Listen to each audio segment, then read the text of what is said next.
Hello and welcome back to all dear students, welcome to Career Planet. तो बच्चों solid state complete हो चुका है। हम सॉलिड स्टेट में आज एक्सरसाइज करने वाले हैं। सो एक्सरसाइज 1.11 से 1.20 स्टार्ट करते हैं बच्चों। क्वेश्चन नंबर 1 से, this is our question number 1.11। तो बच्चों क्वेश्चन है आपका, चांदी का क्रिस्टलाइजेशन एफसीसी जालक में होता है। अब एफसीसी जालक पट्टी दिमाग में आ गया होगा, है ना। एफसीसी जालक पट्टी दिमाग में क्या आया कि भाई जेड एफसीसी की वैल्यू, तो बच्चों हम कहेंगे जेड एफसीसी की वैल्यू तो 4 है, ठीक है। फिर यदि इसकी कोष्ठिका के कोरों की लंबाई, ठीक है, मतलब एज लेंथ, किनारे की लंबाई जो है बच्चों वो है 4.7 इंटू 10 की पावर -8 सेंटीमीटर, ठीक है। तो ये आपको एज लेंथ दे दी और घनत्व दे दिया डेंसिटी। कितना है डेंसिटी? तो बच्चों डेंसिटी है 10.5 ग्राम पर सेंटीमीटर क्यूब। तो चांदी का परमाणुीय द्रव्यमान ज्ञात करो, मतलब बच्चों m ज्ञात करो, ठीक है। अब आपको डेंसिटी का फॉर्मूला याद है, हमने डेंसिटी का फॉर्मूला क्या सीखा था? तो बच्चों डेंसिटी का फॉर्मूला था density equals to z into M upon a cube into N, ठीक है। अब डेंसिटी ग्राम पर सेंटीमीटर क्यूब में है, तो a का जो मान है वो सेंटीमीटर में होना चाहिए ना, ये भी मास सेम होनी चाहिए। चांदी का परमाणु द्रव्यमान, वैसे तो तुम्हें पता है कि चांदी का एटॉमिक मास 108 के आसपास आएगा, लेकिन यहाँ से चेक करना, ठीक है। Na क्या है? तो बच्चों Na एवोगैड्रो नंबर है, ठीक है। तो बच्चों अब देखो डेंसिटी, तो हम लिख लेंगे भाई डेंसिटी है 10.5 इक्वल्स टू जेड एफसीसी होता है 4, ठीक है। m मुझे फाइंड करना है, a क्यूब तो 4.7 का क्यूब, ठीक है, और 10 की पावर -8 का भी क्यूब, है ना, और इनटू Na, तो Na एवोगैड्रो नंबर है, ठीक है। तो बच्चों एवोगैड्रो नंबर हो गया 6.02 10 टू दी पावर 23, ठीक है। फाइंड क्या करना है? तो हमें m फाइंड करना है। अब देखो 10 टू दी पावर -8 का क्यूब करने जाओगे बच्चों तो 10 की पावर -24 होगा, और 10 की पावर 23 तो तुम्हारे पास है ही, तो इसको काट दो, पीछे क्या बचेगा? 10 की पावर -1 बचेगा, ऊपर ले जाना 10 हो जाएगा, ठीक है। अब क्या बचा? तो 4.7 का क्यूब है, तो अब मुझे m फाइंड करना है, तो m हो जाएगा 10.5 इंटू 4.7 का क्यूब, ठीक है, इधर ले जाए ना, और 6.02 ऊपर ले जाओ, ठीक है। और क्या होगा? तो बच्चों ये 10 की पावर -1 ऊपर ले जाऊंगी तो ये 40 हो जाएगा, और वापस में 40 से डिवाइड कर देती हूँ, ठीक है। तो बस आपका ये आंसर है, यहाँ से आप इसको सॉल्व करेंगे, ठीक है, सॉल्व अपने आप कर लोगे। फाइनल आंसर जो तुम्हें मिलेगा वो मिलेगा 107.09 ग्राम प्रति मोल। तो हमें पता है लमसम जो है ग्राम पर मोल, हमें पता है कि लमसम जो है आंसर 108 के आसपास आना चाहिए, तो 107.09 यहाँ से आपको मिलेगा।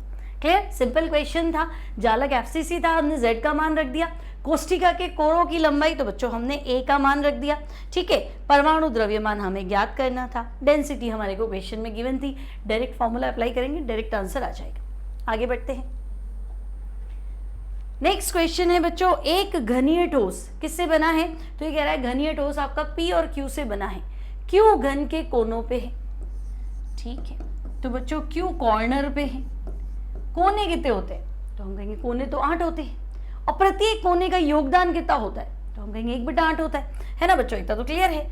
तो हम कहेंगे भाई कोने 8 और कोने वाले का योगदान 1/8, तो Q तो 1 आ गया बच्चों। अब P परमाणु कहाँ है? तो P और Q से बना है, Q तो कोने पे है और अंतः केंद्र पर P है, तो बच्चों अंतः केंद्र मतलब बॉडी सेंटर BCC। तो तुम ध्यान रखना BCC में बच्चों को आदत होती है 8 × 1/8 + 1 × 1, लेकिन वो तो तब होता ना जब कोने पे भी P बैठा होता, कोने पे तो Q है, तो 8 वाली जगह तो बुक हो गई, है ना। अब सिर्फ बॉडी के सेंटर वाली जगह बची है, तो अब तुम क्या करोगे? ओनली 1 × 1, समझे? 8 × 1/8 क्यों नहीं किया? क्योंकि इस सीट पे तो Q आ गया, तो अब यहाँ तो मैं ले नहीं सकती P को, एक जगह पे एक ही जना बैठेगा, ठीक है। तो ये भी 1 हो गया। तो बच्चों P और Q का अनुपात, तो मैं कहूँगी 1:1, तो सूत्र क्या होगा? तो फॉर्मूला PQ बनेगा, है ना। फॉर्मूला क्या है? तो हम कहेंगे PQ। नाउ कोऑर्डिनेशन नंबर क्या है? उपसह संयोजक संख्या क्या है? तो बच्चों उपसह संयोजक संख्या BCC की कोऑर्डिनेशन नंबर क्या होती है? जालक तो BCC है ना। आपका P जो है वो सेंटर में, 4 कोने, 4 पी क्यू जो है वो छत पे और 4 क्यू जो है वो फर्श पे है। 8 कोने होते हैं ना घन के, तो बीसीसी की कोऑर्डिनेशन नंबर 8 होती। तो आप देखेंगे इसका जो उप सहसंयोजन संख्या है, कोऑर्डिनेशन नंबर है, तो आपको बताना है भाई बीसीसी की उप सहसंयोजन संख्या जो होती है वो 8 होती है, इसलिए यहाँ हमारा आंसर रहेगा 8। ये भी सिंपल है, पर सरल सरल सवाल है बच्चों, ज़्यादा कुछ है नहीं। आगे बढ़ते हैं। नियोबियम का क्रिस्टलीकरण अंतः केंद्रित घनीय संरचना, तो बच्चों अंतः केंद्रित मतलब बीसीसी, और मुझे पता है जेड बीसीसी का मान 2 होता है, आपको भी पता है 8 कोनों पे 8, योगदान 1/8 प्लस बॉडी के सेंटर पे 1 और कंट्रीब्यूशन पूरा 1/1, तो जेड बीसीसी 2 होता है। ठीक है, यदि इसका घनत्व, तो डेंसिटी भी दे दी, चलो कितनी है 8.55 ग्राम पर सेंटीमीटर क्यूब। ठीक है, परमाणु द्रव्यमान, तो बच्चों परमाणु द्रव्यमान है 93 यूनिफाइड मास। ओके, आप क्या करें, तो परमाणु त्रिज्या की गणना करो। ठीक है, तो बच्चों आपको त्रिज्या बतानी है बीसीसी के अंदर है ना, अंतः केंद्रित। तो बच्चों बीसीसी का कॉन्सेप्ट याद करो, बीसीसी में कौन टच करता है, टचिंग कंडीशन क्या होती है ना, काय केंद्रित। आप अगर जालक पढ़ते हैं, काय केंद्रित कोष्टिका पढ़ते हैं, तो कौन टच करता है, दिमाग लगाओ, तो तुम कहोगे कोना बॉडी सेंटर को टच करता है, बॉडी सेंटर वापस कोना। काय विकर्ण पे कर्ण टच करते हैं, और काय विकर्ण बॉडी डायगोनल की वैल्यू √3 है ना। फिर कोने पे एक कर्ण है, आधी रेडियस तो आपके पास आ गई, बीचों बीच में एक कर्ण है, 2 रेडियस आ गई, और फिर एक कोने पे है। तो बच्चों सीधी सीधी बात है कि बीसीसी के अंदर काय विकर्ण √3a = 4r होता है। तुम्हें अगर रेडियस चाहिए तो तुम्हें लगाना पड़ेगा फॉर्मूला √3a/4, लेकिन तुम कहोगे मेरे पास तो ए भी नहीं है, तो पहले डेंसिटी का फॉर्मूला लगाओ भाई। सोचो डेंसिटी का फॉर्मूला क्या था, तो हम कहेंगे डेंसिटी का फॉर्मूला है Z/m/a³ Na। ठीक है, तो अब मैं यहाँ डेंसिटी का वैल्यू रख रही हूँ बच्चों, डेंसिटी कितना है 8.55। ठीक है, Z बीसीसी कितना है 2, M तो 93 एटॉमिक मास आपको दे रखा है। ठीक है, और A³ फाइंड करना है भाई, और एवोगैड्रो नंबर है 6.02 × 10⁻23। अब बच्चों इस कैलकुलेशन से तुम्हें A तो फाइंड करना पड़ेगा, थोड़ा सा लेंथी कैलकुलेशन है, बट A इससे आपको फाइंड करना है। तो यहाँ जैसे ही तुम A फाइंड करोगे तो आपके पास A की वैल्यू, A³ की बता दो, A³ की वैल्यू आएगी 36.13 × 10⁻24 सेंटीमीटर, क्योंकि ग्राम पर सेंटीमीटर क्यूब है ना।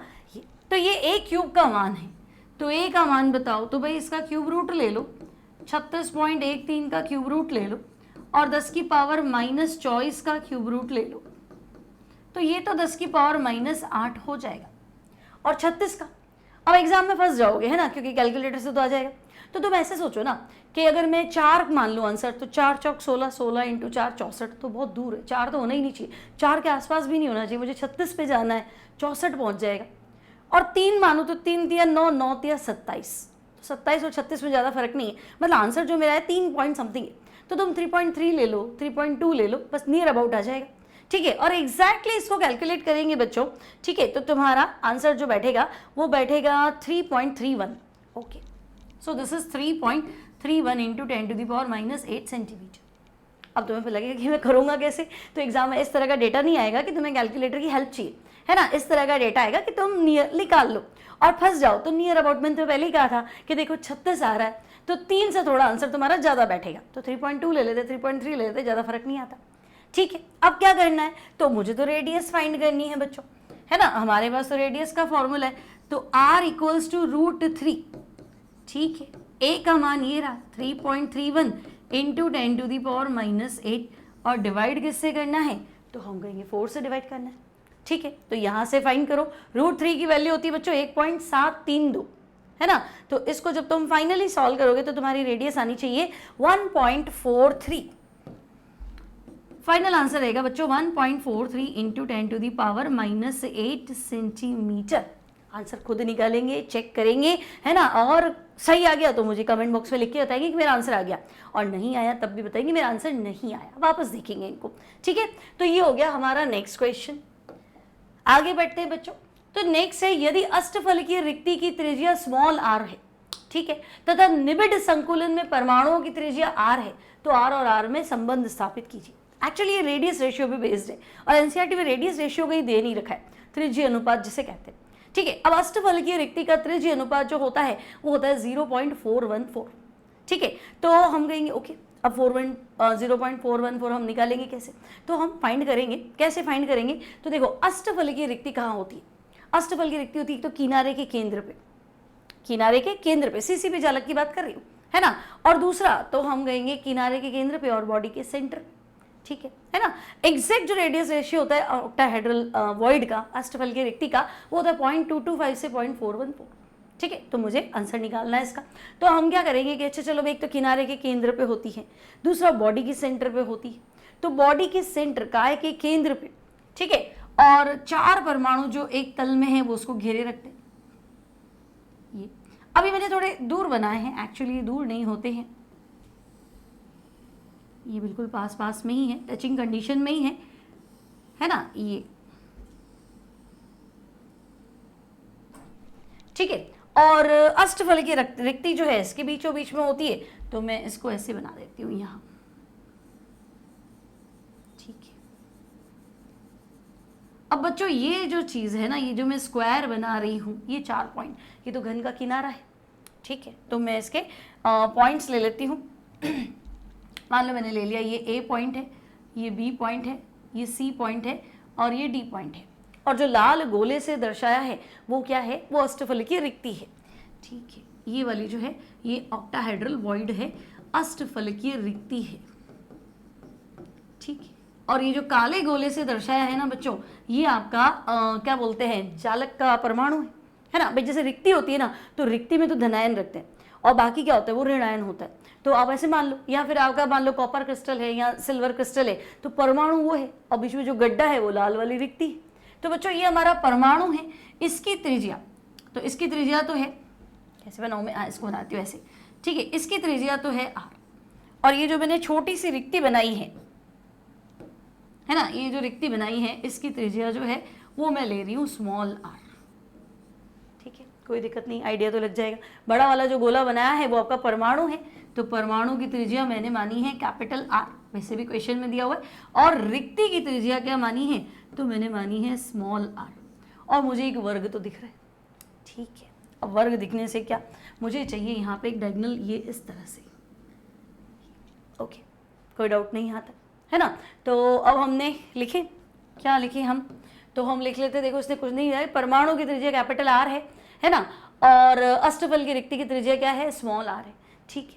अब बच्चों ए बी, तो ए बी घन का किनारा है, और घन के किनारे की लंबाई क्या होती है, तो हम कहेंगे a होती है, ठीक है। तो हमारे डायग्राम से क्या दिख रहा है, चित्र से क्या दिख रहा है, तो मैं कहूँगी घन का किनारा a है ना। कितनी रेडियस है, तो 2 काले गोले दिख रहे हैं ना बच्चों, ये एक रेडियस कैपिटल R और ये एक रेडियस, तो हम कहेंगे a बराबर 2r, ये मेरा समीकरण 1 हो गया, ठीक है। अब मैं एक ट्राइंगल बना लेती हूँ, ट्राइंगल BCD। तो बच्चों समकोणीय क्या बोलते हैं, राइट एंगल ट्राइंगल त्रिभुज BCD से, ठीक है, मुझे BD की वैल्यू निकालनी है, तो बच्चों BD निकालो। तो बच्चों हमें BD फाइंड करना है, तो आपको ट्राइंगल दिख रहा है ना BCD, तो हम BD कैसे फाइंड करेंगे, तो हम लिखेंगे BD इक्वल्स टू हो जाएगा हमारा BC square plus CD square, ठीक है। अब BC की वैल्यू कितनी है, तो एज लेंथ है ना, क्यूब का क्या है, किनारा है, एज है, तो ये A है और ये A है, तो मैं कहूँगी भाई BD equals to A square और plus A square, that means √2 है, ठीक है। अब बच्चों √2 है तो ठीक है, BD की वैल्यू आ गई। BD में रेडियस दिख रही है, देखो ये रेडियस तो पूरी है, ये मतलब एक रेडियस इसकी आ गई बड़े गोले की, एक इसकी आ गई और 2 रेडियस इसकी आ गई, ठीक है। तो 2 बड़ी रेडियस आ गई और 2 छोटी रेडियस आ गई, तो मैं कहूँगी भाई BD की वैल्यू जो आ रही है वो आ रही है 2r कैपिटल और 2r स्मॉल, है ना। और ये दोनों किसके बराबर आ रहे हैं, तो हम कहेंगे √2a के बराबर, ये हमारी होगी समीकरण 2। अब a की वैल्यू तो तुम्हारे पास इक्वेशन 1 से है ही ना, ठीक है। तो समीकरण 2 से, समीकरण 2 में, ठीक है, a का मान समीकरण 1 से रख दो, ओके। तो समीकरण 2 के अंदर हम वैल्यू पुट कर रहे हैं a की इक्वेशन 1 से, ठीक है भाई। अब क्या करें, तो यहाँ ले लेते हैं, देखो क्या है मेरे पास 2r capital plus 2r small, ठीक है, 2r capital plus 2r small equals to √2 और a की वैल्यू कितनी है, तो भाई मेरे पास a की वैल्यू है 2r, ठीक है, तो ये मैंने रख दी 2r, ठीक है। अब कैपिटल R एक तरफ ले लो और स्मॉल r एक तरफ ले लो, है ना, तो ये मेरे पास है 2√2r और इसको माइनस कर देती हूँ, 2r equals to 2r, okay. अब क्या करूँ, 2r कॉमन ले लूँ, तो 2r कॉमन ले लेती हूँ, है ना, और 2r अगर मैं कॉमन ले लूँगी तो मेरे पास क्या बचेगा, तो बच्चों मेरे पास बचेगा √2 - 1 इक्वल्स टू 2r, ठीक है। अब √2 कितना होता है, तो हम कहेंगे √2 तो 1.414 होता है, ठीक है। अब एक चीज़ और कर लेते हैं, 2 कैंसिल कर लेते हैं, टेंशन खत्म, ठीक है। अब √2 की वैल्यू होती है 1.414, उसमें से एक घटा भी दूँ तो मेरे पास 0.414 बचेगा, तो बच्चों 0.414 capital R equals to small r, तो मुझे रेडियस रेशियो ही तो चाहिए, मुझे यहाँ पे चाहिए capital R upon small r का वैल्यू रिलेशन चाहिए, तो यहाँ पे भी छोड़ सकते हो उसको और यहाँ पे भी छोड़ सकते हो, है ना। अष्टफल की रिक्ति में त्रिज्यीय अनुपात ये होता है। एक लाइन मैंने ये और ऐड की है, देखो कैमरा बंद हो गया था तब, है ना, देखो ये मैंने क्या किया है, मैंने अष्टफल की रिक्ति का अनुप्रस्थ काट का क्षेत्रफल दिखाया। अब तुम्हें कैसे लगा कि अष्टफल की रिक्ति है, तो मैंने अभी बताया ना बॉडी के सेंटर पे होती है, तो बॉडी सेंटर मतलब मान लो ये दीवार है, तो यहाँ पे 4 बॉल है, फिर एक बॉल और आ गई और दूसरी दीवार पे, तो अगर मैं काटूंगी बीचों बीच में से, है ना, समझो पूरा घन है, उसको मैं काटूं तो ये 4 कोने और ये बस इतनी रह जाएगी, आधी बॉल रह जाएगी, तो ये वही दिखाया हम अनुप्रस्थ काट का क्षेत्रफल, ठीक है। तो ये हमारा नेक्स्ट क्वेश्चन कंप्लीट। आगे बढ़ते हैं बच्चों, नेक्स्ट है कॉपर FCC जालक में क्रिस्टलाइजेस होता है, ठीक है। तो बच्चों ZFCC आप सबको पता है, ZFCC का मान 4, ठीक है। कोर की लंबाई मैंने लिख दी 3.61 × 10⁻⁸ सेंटीमीटर। अब ये कह रहा है घनत्व जो इसने मापा है ना, घनत्व के मान तथा मापे गए मान इसने जो मापा है वो तो है 8.92 ग्राम पर सेंटीमीटर क्यूब, एवोगैड्रो नंबर हमें पता है, और ये कह रहा है आपकी कैलकुलेशन के हिसाब से बता दो, इसने किसी और मेथड से डेंसिटी फाइंड कर ली, ठीक है। तो बच्चों हमारे पास तो डेंसिटी का फॉर्मूला है Z × M upon A³ × N, ठीक है। तो बच्चों Z तो हम कह रहे हैं FCC जालक है, Z की वैल्यू 4 है ना। अब कॉपर तो परमाणु भार से दिया नहीं, में से कॉपर का भार होता है 63.5, ठीक है, तो M की वैल्यू हम लिखेंगे 63.5 ग्राम पर मोल, ठीक है। तो 63.5 A³ तो भाई 3.61 का क्यूब करो, है ना, और 10⁻⁻8, ठीक है। देखो ये सेंटीमीटर में, ये सेंटीमीटर में रीमा बराबर है ना, यूनिट मैच हो रही है तो कोई दिक्कत नहीं है। और एवोगैड्रो नंबर तो बच्चों 6.02 मल्टीप्लाई विद 10⁻23, ठीक है। बस इसको कैलकुलेट करो, तो 63.5 को 4 से मल्टीप्लाई किया, करते हैं भाई, ठीक है, और फिर 3.61 का क्यूब करके डिवाइड करना है, तो बच्चों फाइनल सॉल्यूशन जो है ये भी इतना ही आ रहा है 8.97 ग्राम पर सेंटीमीटर क्यूब, ठीक है। तो हमारा कैलकुलेटेड वैल्यू और इसने जो वैल्यू दिया वो लगभग क्या है, बराबर है, और हमें यही प्रूफ करना था कि बराबर है कि नहीं है, तो हम कहेंगे मैच कर रहा है, ठीक है। नेक्स्ट प्रॉब्लम में चलते। नेक्स्ट प्रॉब्लम में बच्चों विश्लेषण द्वारा ज्ञात हुआ कि निकल ऑक्साइड का सूत्र निकल 0.98O 1.00 है, ठीक है। तो निकल के कितने आयनों का अंश निकल +2 और निकल +3 के रूप में विद्यमान है, तो बच्चों ये है धातु न्यूनता दोष। अगर निकल +2 गायब हो जाएगा क्रिस्टल में से, तो बाकी के निकल +2 उसके आयन को संतुलित करने के लिए अपनी ऑक्सीकरण अवस्था बढ़ा देंगे, मतलब +2 से +3 हो जाएगा, क्योंकि ओवरऑल तो न्यूट्रल रहना चाहिए, ओवरऑल जितना प्लस है उतना माइनस होना चाहिए। तो हम 0.98 और 1.00 के चक्कर में नहीं उलझते, हम 100 पे 98 मान लेते हैं, तो भाई ऑक्साइड आयन 1 की जगह मैंने मान लिए 100। अब टोटल निकल जो है बच्चों वो 98 है, उसमें निकल +2 भी है और निकल +3 भी है, ठीक है। तो निकल +2 को मैं x मान लेती हूँ और निकल +3, तो भाई टोटल तो 98 है ना, तो 98 में से x कम कर देती हूँ, ठीक है। अब तो बच्चों हमें पता है कुल धन आवेश इक्वल्स टू कुल ऋण आवेश, भाई जितनी चीज़ें प्लस की है, जितना चार्ज प्लस का है उतना का उतना तो हम कहेंगे उतना नेगेटिव होना चाहिए। कुल धन आवेश इक्वल्स टू कुल ऋण आवेश, तो ऋण आवेश तो ऑक्साइड का है, एक ऑक्सीजन का चार्ज कितना होता है बच्चों, तो हम कहेंगे ऑक्साइड तो -2 होता है, ठीक है। तुमने कितने ऑक्साइड लिए 100, तो ऋण आवेश जो है वो 200 है, -200 लिखने की जरूरत नहीं है क्योंकि मैंने बराबर लिखा है ना, प्लस माइनस लिखते तो ओवरऑल 0 आना चाहिए, तो सिर्फ यहाँ पे 200 लिखना है। और यहाँ पे धन आवेश, तो बच्चों धन आवेश मतलब निकल +2 और निकल +3 दोनों का, ठीक है, और ऋण आवेश मतलब तो मैं कहूँगी खाली ऑक्साइड का पूछा है, तो इसका तो 200 लिख दिया। निकल +2, तो देखो अकेले निकल का चार्ज +2 है और संख्या कितनी है तो x, तो हम कहेंगे भाई 2x, एक का चार्ज 2 है, कुल कितने पता नहीं, तो x लिख दिया। अकेले निकल का तो आवेश 3 है, संख्या कितनी है तो भाई 98 - x, ठीक है, x का वैल्यू निकाल दो, तो 2x + 270 और 24 294 हो गया मेरे हिसाब से, ठीक है, -3x = 200। ओके, अब आप चेक कर लो भाई, है ना, तो हम कहेंगे ठीक है, हम कहेंगे यहाँ तो आ रहा है -x = -94, मतलब x बराबर 94। अब बच्चों x किसको माना था, तो x तो हमने निकल +2 को माना है, सही है ना, 94 96 तो नहीं आ रहा,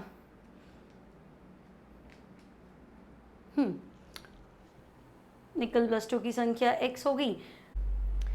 तो यहाँ तक क्लियर हो गया। निकल का चार्ज हमने 2 माना था, निकल का चार्ज 2 है, नंबर हमने x माना था, 2x हो जाएगा। फिर निकल +3 का चार्ज 3 है, नंबर कितना है 98 - x है, ठीक है, और टोटल मिला के नेगेटिव के बराबर आना चाहिए 200।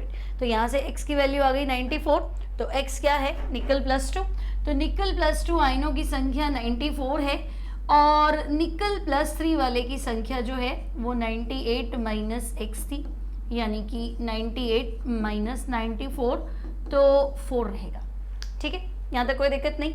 अब ये क्या कह रहा है, कितना अंश यानी कि कितना परसेंटेज बताना है, तो भाई बता दो ना, परसेंटेज ऑफ निकल +2, निकल +2 का कितना प्रतिशत, तो हम कहेंगे निकल +2 94 है, टोटल निकल जो है वो 98 है, मल्टीप्लाई विद 100, और परसेंटेज ऑफ निकल +3, तो भाई निकल की संख्या 4 है, ये 98 है इंटू 100, ठीक है, इसको सॉल्व कर लो, है ना, तो आई थिंक ये 4.04% के आसपास आ जाएगा, और ये आपका कितना आ जाएगा फिर 95.96 के आसपास है, नियर अबाउट लिख रही हूँ, सॉल्व आपको करके लिखना है, सिंपल है, कोई डाउट नहीं। तो ये हो गया हमारा 6th क्वेश्चन, ठीक है, आगे बढ़ते फटाफट। नेक्स्ट क्वेश्चन बच्चों, अर्धचालक क्या होते हैं, 2 प्रकार के अर्धचालक का वर्णन कीजिए, चालकता क्रियाविधि में विभेद कीजिए।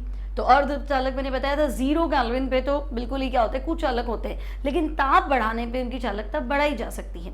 उनका रेंज जो था वो चालक की लोवेस्ट से लेके था, है ना, मतलब चालक की लोवेस्ट पे था, ठीक है, तो हम कहेंगे इनकी अगर चालकता का बात करें तो 10⁻⁻6 से 10⁻4 जो चालकता की लोवेस्ट रेंज थी ना, 10⁻4 वहाँ तक है, और -6 से स्टार्ट है, ठीक है। ताप बढ़ने से इनकी चालकता बढ़ जाती है, और इनमें संयोजी बैंड और चालन बैंड के बीच में दूरी न तो बहुत कम होती है और न ही बहुत ज़्यादा होती है कि नहीं जा पाए। ताप बढ़ाने से क्या इलेक्ट्रॉन जा तो पाते हैं, लेकिन इतना जल्दी जल्दी इलेक्ट्रॉन नहीं जा पाते कि बहुत अच्छा कंडक्टर हो। हाँ, ताप बढ़ाने से इनकी चालकता बढ़ जाती है। 2 प्रकार के होते हैं, N प्रकार के, P प्रकार के। अगर हम समूह 14 यानी कि सिलिकॉन या जर्मेनियम में समूह 15 की अशुद्धि मिलाए, इलेक्ट्रॉन रिच इंप्योरिटी मिलाए, तो N प्रकार के चालक बनेंगे, और समूह 13 की इंप्योरिटी मिलाए तो P प्रकार के अर्धचालक बनेंगे। तो जो हमने थियरी में पढ़ा था वो हमें एज इट इज डिस्क्राइब करना है, ठीक है, और ये यहाँ पे लिखा है, ये आपको मिल जाएगा, ठीक है। तो ये पूरा है आपका N टाइप और P टाइप का सेमीकंडक्टर, ठीक है ना, N टाइप और P टाइप सेमीकंडक्टर। बच्चों मैं इसका लिंक डाल दूंगी आपके इसमें कि ये आपको कहाँ मिलेगा, ठीक है, ये आपको मेरे टेलीग्राम चैनल पे मिलेगा। टेलीग्राम चैनल है शैली मैम केमिस्ट्री, उस पर आपको इसका लिंक मिल जाएगा, ठीक है। नेक्स्ट क्वेश्चन है बच्चों, नॉन स्टोइकियोमेट्रिक क्यूप्रस ऑक्साइड यानी Cu2O प्रयोगशाला में बनाया जा सकता है। इसमें कॉपर और ऑक्सीजन का अनुपात 2:1 से कुछ कम है। तो क्या आप इस तथ्य की व्याख्या करेंगे कि यह पदार्थ P प्रकार का अर्धचालक है। अब बात तो ये एक डिफेक्ट से उठा रहा है और एंट्री ये सेमीकंडक्टर में ले रहा है, तो मुझे बताओ कि 2:1 से कम है, यानी कॉपर 2 है तो ऑक्सीजन 1 है, लेकिन आप कह रहे हो कि नहीं, कॉपर जो है वो 2 से थोड़ा कम पड़ रहा है, रेशियो 2:1 से कम आ रहा है ना, मतलब कुछ कुछ कॉपर +1, कॉपर की ऑक्सीकरण अवस्था +1 है, तो हम कह रहे हैं कुछ कुछ कॉपर +1 जो है वो साइड से मिसिंग है।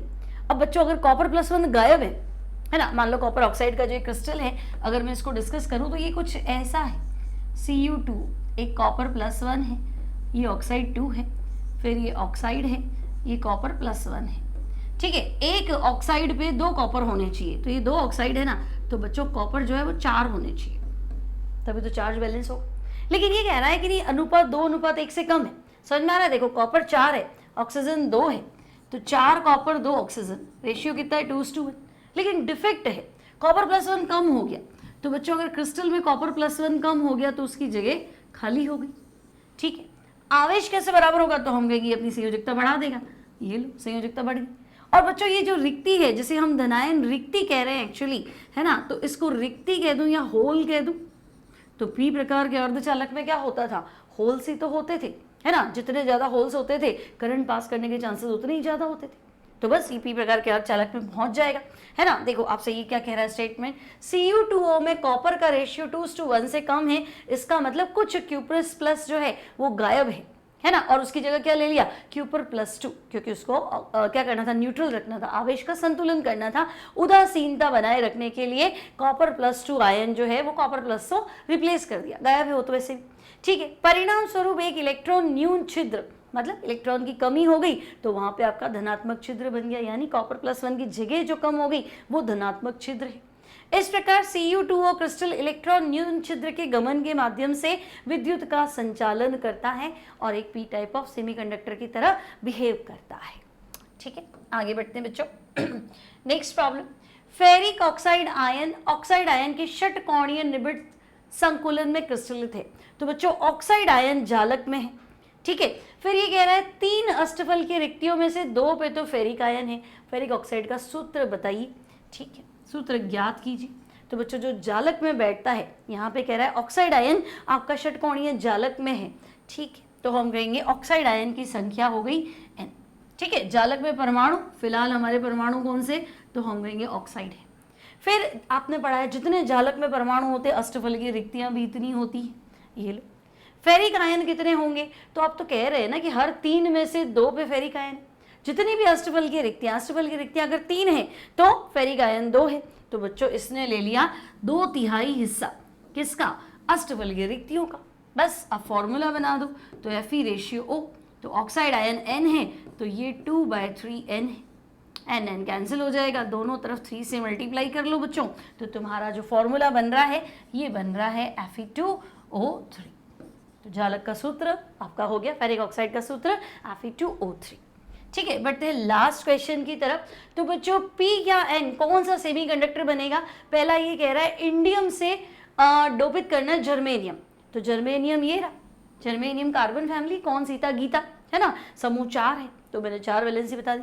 इंडियम मिला दिया, तो बच्चों इंडियम है बोरॉन एल्यूमिनियम गैलियम, समूह 13 है ना, बैंगन आलू गाजर, तो गाजर मतलब बैंगन आलू गाजर इन थैला, इन मतलब इंडियम, तो जर्मेनियम हटके अगर उसकी जगह मैं इंडियम लगा दूं तो इंडियम समूह 13 से बिलोंग करता है, तो 3 बंद तो बनाएगा लेकिन चौथी जगह खाली होगी, होल रह जाएगा, तो ये होगा P type of semi conductor, ठीक है। सिमिलरली बोरॉन से, तो बोरॉन भी तो ग्रुप 13 का है, बैंगन आलू गाजर, तो ये सिलिकॉन क्रिस्टल है, अगर मैं यहाँ पे बोरॉन मिला दूं तो बच्चों बोरॉन भी 3 संयोजकताएं दिखाएगा, चौथी जगह खाली होगी, तो इन दोनों का आंसर है ये दोनों में से कुछ भी मिलाओ, पी टाइप ऑफ सेमीकंडक्टर बनेगा, ठीक है, कोई दिक्कत नहीं है, समझ में आ गया यहाँ तक, है ना। आंसर्स मैं आपको सारे दे दूंगी बच्चों, टेलीग्राम पे आप मेरा चैनल ज्वाइन कर लेना, शैली मैम, ऐसा कुछ मैंने बनाया है, मुझे भी नाम याद नहीं, बट हाँ शैली मैम से मिल जाएगा, ठीक है। तो वहाँ मैं आपको सारे आंसर दे दूंगी। एक और मैं डाउट आपको बता रही थी, हाँ ये